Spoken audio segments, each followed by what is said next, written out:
Here I have TCL 10 Plus, and today I'm going to show you how to enter boot mode on this device. So first of all, you have to shut it down by holding down power key and then tapping power off. And after your device turns off completely, what you have to do is to hold down combination power key and volume down for a few seconds, like this.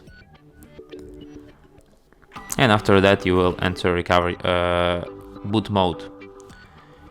In the boot mode you can navigate with the volume keys, and here you have such options as recovery mode, restart to bootloader, start, and power off.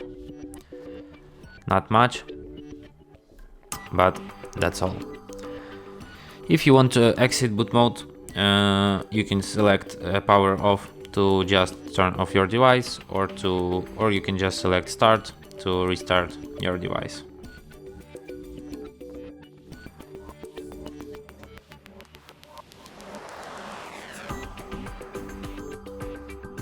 And that's it. Thanks for watching. If you find this tutorial useful, don't forget to hit that like button and subscribe to our channel.